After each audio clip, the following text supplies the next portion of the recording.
Assalamu alaikum jama'a. Wato labari daga cikin kasar Saudiya inda Minister de la Defense na kasar Saudiya ya fito yayi jawabi inda yake cewa yau sun halba waɗansu jirage mara matuka waɗanda suka taso daga cikin kasar Iraq. Sannan kuma yace suna da hanyar da za su iya ɗaukan mataki da kuma hanyar da za su iya mai da martani. Ya ci gaba da cewa tun lokacin da aka ambata wannan yarjejeniyar ta takaita wuta tsakanin kasar Iran da kuma kasar Amerika, yace ba a kara kawo musu hari ba an ba wannan karon ba kamar yadda aka rubuta shi. Pour la première fois depuis la trêve américano-iranienne, l'Arabie Saoudite fait l'objet d'une attaque aérienne surprise. Le ministère saoudien de la Défense annonce une interception et une destruction de 3 drones qui ont pénétré l'espace aérien en provenant des espaces aériens irakiens. Nous nous réservons le droit de riposter au moment et au lieu approprié. Wato suka ce suna da hanyar da za su iya mai da martani a inda waɗannan jiragen suka fito, wato jirage mara matuka drone kenan. To wane ne ya tura waɗannan drone ɗin? Kasar Iran ce, kasar Iraq ce, ko kuma dai waɗannan azzaluman turawan ne suke tura waɗannan jiragen domin su haddasa fitina tsakanin kasar Saudiya da kuma Iraki ko kuma Saudiya da kuma kasar Iran. Kuma munne ne dai sun ce za su ci gaba da yin bincike a lokacin suka gama binciken su za su ga irin matakin da za su dauka. Ku ga annaran ku kuma section Allah ya samu dace. Wata sabuwa masu cewa wannan kokon da za a yi kofin Airtel ne ko wani kofi ne? A'a, ba na Airtel bane. Wannan kofin hallar bakwai ne, marganyi hallar bakwai da aka fara azawa a bara. Wannan shine karo na biyu da za a gudanar da shi, kuma a babban birnin Niamey ne. Kowace shekara za a ci gaba da gudanar da shi, amma ba mu sani ba nan gaba kowa iya canzawa, amma dai a birnin Niamey ne za a kara wannan kofi. Kuma kamar yadda muka gaya muku sunayen yan kokon da za su yi, takan yiwu wani ya ce ba zai zo, kun ga sai an canza. Waɗannan dai yan kokon da muka faɗa muku, kuma zan ƙara aje muku shi a comment section, su ne za a gabatar da su ai kokowa. Wanda ya ke rike da kofin shine Bello Ilo na Tawa, yanzu kuma Tawa zai ƙara halartar, Bello Ilo kuma zai ƙara halartar kokowai a Niamey. Allah ya ba mai rabu sa'a, amin summa amin. Gare ku 'yan comment section, shin waɗannan 'yan kokon da muka zana muku, wa kuke ganin zai lashe wannan kofi? Shin kuna ganin Bello Ila mai rike da kofi zai ƙara ɗaukar abin shi? Mu haɗa ku a comment section, menene ra'ayinku? Assalamu alaikum jama'a. Wato labari da dumi-duminsa daga bakin shugaban ƙasar China, wanda yau ya rattaba hannu bisa ga wata takarda wadda take nuna cewa babu wata ƙasa a duniyan nan mai suna Isra'ila. Yace ƙasa guda ce aka sani, ita ce Palestine, kamar yadda labarai suka zo. La Chine a accepté qu'il n'y ait jamais eu de pays appelé Israël. Bientôt le monde entier le saura aussi. C'était la Palestine, c'est la Palestine et ce sera toujours la Palestine. Sai da ya ambaci sunan Palestine sau uku. Yace duk duniyan nan babu wata ƙasa wadda ake kira Isra'ila. Yace Palestine aka sani, Palestine ce, sannan kuma Palestine ce a kowane lokaci. Wannan maganar za ta jawo cece kuce, sai dai kuma ita ƙasar China babu ruwanta da abin da za a faɗa. Na farko dai ƙasa ce mai tattalin arziki, na biyu kuma ƙasa ce mai ƙarfin soja, na uku kuma ƙasa ce mai makamin nukiliya. Ke abin da mutane za su faɗa babu ruwanta. Sannan kuma wannan maganar ba za ta birge shugaban ƙasar Amurka ba bayan ya kai ziyara shekaran jiya a cikin ƙasar China, inda bai yi nasarar samun abin da yake so daga shugaban ƙasar China ba. Jama'a, akwai abin da yake shirin faruwa.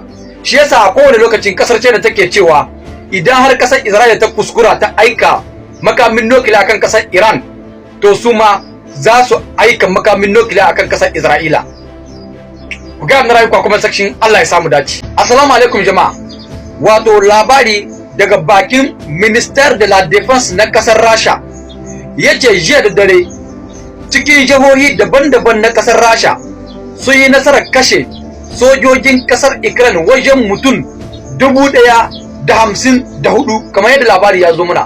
Le ministère de la Défense russe a annoncé que 1054 Ukrainiens ont été abattus au-dessus des régions russes au cours de la nuit. Wajen soja 1054 aka kashe a jiya da dare kadai cikin jihohi daban-daban na kasar Rasha.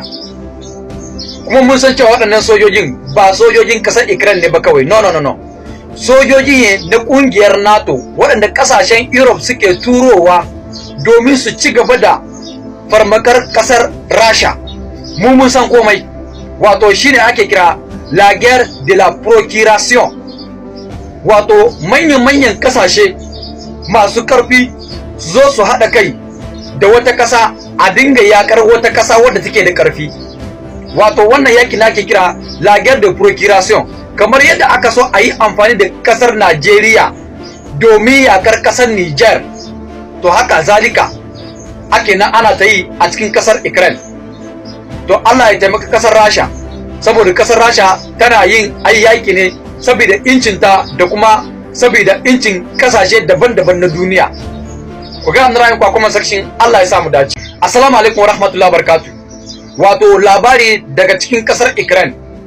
Yau hukumomin ƙasar Ukraine sun fito su yi jawabin cewa suna da duk wata hanyar wadda za su iya kirkirar makamin nukiliya, sannan kuma suka ce suna da dukkanin makaman da za a iya hada domin a kirkira makamin nukiliya. Suka tura sako ma shugaban ƙasar Rasha wato Vladimir Putin cewa idan har bai tsaye da wannan yakin ba, to su kuma a shirye suke da su kirkira makamin nukiliya na kansu. Abin da nake son mutane su gane cewa shine shugaban ƙasar Rasha ya yi rantsuwa cewa ba zai taɓa barin ƙasar Ukraine ta kirkira makamin nukiliya na kanta, kamar yadda hukumomin ƙasar Amurka suka rantsuwa suka ce ba za su taɓa barin ƙasar Iran ta mallaki makamin nukiliyan kanta. Saboda idan ƙasar Ukraine ta mallaki makamin nukiliyan na kanta, to babbar barazana ce ga ƙasar Rasha. Haka zalika a duk lokacin da ƙasar Iran ta mallaka makamin nukiliya na kanta, to babbar barazana ce ga ƙasashen Europe da ƙasar Isra'ila da kuma ita kanta ƙasar Amurka. Dalilin da yasa kowace ƙasa ba ta son ta ga cewa wata ƙasa wadda take yawancin ƙiyayya da ita cewa ta mallaki makamin nukiliyan kanta. Amma ga labari, l'Ukraine vient de faire une déclaration qui a choqué le monde entier concernant les armes nucléaires. L'Ukraine possède toutes les technologies et tous les matériaux nécessaires à la fabrication d'armes nucléaires. Nous ne souhaitons pas en arriver là, mais si la Russie ne retire pas ses troupes de notre territoire, nous serons contraints d'y recourir. Après des années de guerre, des millions de victimes, des villes détruites et des menaces nucléaires constantes de la part de la Russie, l'Ukraine a officiellement déclaré avoir la capacité technologique de développer ses propres armes nucléaires. To me za mu ce? Mu za mu ce shugaban kasar Rasha shine yayi ta yi wasa da kasar Ukraine da kuma shugaban kasar Ukraine sai da ta kai wannan matsayin. Kasar da zake iya kitar watsa shi a cikin sati ɗaya sati biyu. Amma mun san cewa shugaban kasar Rasha yana jin tausayin al'ummar kasar Ukraine ne, wasu wanda suke goyon bayan kasar Rasha. Sannan kuma kar ku manta, a can baya kasar Ukraine da kuma kasar Rasha duka kasa ɗaya ce. Daga baya ce aka zo aka ba su incin kansu.